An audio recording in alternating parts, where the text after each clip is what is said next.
What is happening, people? Welcome back to another video. I'm T2 Sugar, as a Welsh graffiti artist, and today I am doing a load of different things. I am now currently at the Grange in Pontypridd, which is a youth hostel, which we are doing a little bit of a community project. We're going to be doing a spray paint workshop with the guys that are living here at the moment. So we got a little wall at the back on, and we're going to be spraying it. So let me just explain, because I've done a very terrible job at doing that in this video, plus the audio is a bit all over the shop. So I'm at the Grange hostel, youth hostel, with a bunch of guys that are obviously waiting for placement for housing or supportive living, things like that. So we're doing like a graffiti project with them. They're going to spray like a garden fence and just give them something to do. Obviously we were trying to do it through lockdown, but this is the only chance we had to get this all booked in. And as you all know, I am currently at Llanishen High School trying to paint the corridor there, which obviously we tried to squeeze them in as well, and this is just one of the projects I couldn't move either side, so that was the only project that could stay in the middle of the week. So that is why I've double booked, and unfortunately, obviously, I got to do this and the other job in the same day. So yeah, that's just me explaining what is actually going on, because I've done a terrible job in actual video. So yeah, I hope that now makes sense. Let's carry on with the video.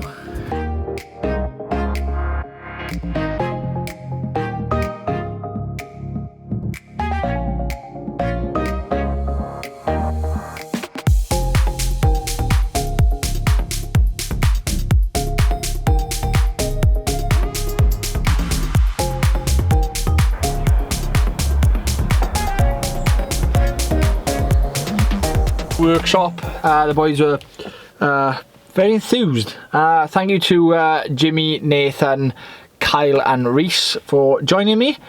There was supposed to be a couple more, but they didn't turn up. But we're all done now here. I'm on my way to Llanishen to carry on doing the painting down there. So let's get a crack-a-lacking.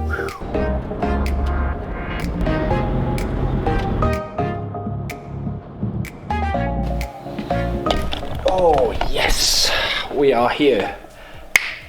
Last one off, we did old John Charles. Now we're going to put in Colin Jackson right there. So that's the next jobs to do. Get this section of the wall finished. So get that bit all done and dusted, finished, hunky-dory. Then hopefully we'll get Tiny Grey Thompson done. But it's a lot to do. Got another two, well, this is day 3, still got another 2 days after this, so we are pretty cushy. But I'm not gonna hold up, I'm just gonna crack on and get it done. But yeah, time lapses, and hopefully we don't get no teachers walking through here, but we're gonna win me.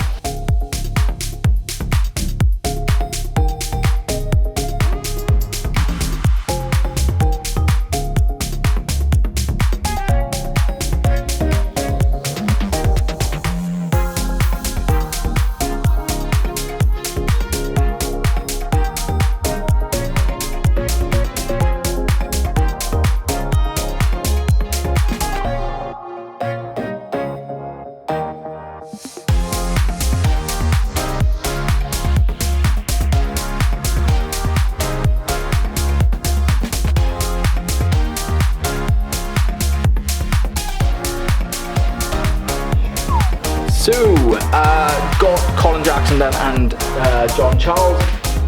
All that is finished after that end of the corridor. I still got this bit to do here and then Tiny Grey Thompson. So last going off, I'm just going to add the background. So no fun stuff now for the end of this video. But I want to come and quickly chat to you about a conversation that I had earlier with one of the guys at the workshop I did this morning. And it was about him doing photography, and if anyone's doing anything like that, like art, drawing, you know, anything like graffiti or anything like that, and you're a bit shy or haven't got the confidence to put your name to something, we've got all these tools like social media, we've got Facebook, Instagram. You don't have to put your face to it. So call your channel or your page anything really that doesn't connect to you. So if you're a photographer, call it photography for beginners or Welsh photographer or something like that. Or if you're like an artist, you're just saying sketches by me or something like that. Like just come up with some funky name that doesn't connect it to yourself. Then when you start putting your artwork out there, you'll realize then that there's a lot of people that would like your art or like your photography or like your style, content or anything like that. And then when you feel confident, then put your face to it. A good example is an artist called Grok's Art has recently done this. He waited till he got to 1,000 subscribers on YouTube and then did a face reveal. So if a confidence issue is the problem, that's something to look into. We have all these tools, Instagram, Twitter, Facebook. Use them to the best of your abilities. Like I'm using YouTube, you all watch me through this content. I have an Instagram page, I have a Facebook page, I even have a Twitter. So I put all my content out, and it's up to you guys then. Well, it's up to people to discover me, or if you don't want to discover me, you unfollow, and you know, I'm happy with that. But use all these tools to your best ability. Now, that's why I do YouTube, folks, is I want to push my content that little bit further rather than just taking a picture. And the reason why I do that is this is in Llanishen High School. There's only going to be the kids that come to this school that are going to see this artwork. So I just wanted to make these videos to show you guys, anybody and everybody all over the world can come see my artwork through these videos, and that is why I do it. To some people it might be cringy, to some people I'm pushing my work on everybody, but to a lot of people, and from all the comments I've seen, everybody likes coming to see these videos and likes seeing my artwork and the things that I've been painting. I do a lot of like garden murals and places in community centres where people can't actually go, and in this day and age now, obviously with the pandemic and everything, no one can really go out and about. So giving this content, you know, it's kind of like an extra bonus to them people. So yeah, and I thank you everybody that has been subscribing. It's gone crazy over the last couple of weeks. I've gone just surpassed 1,000. I've got a new 140 new subscribers, which is crazy. But yeah, make sure you like and subscribe on this one. And this is just a time lapse of me finishing up the day. I'll catch you tomorrow. Peace. By the way, I hope that all made sense. I haven't got a clue sometimes what I'm saying.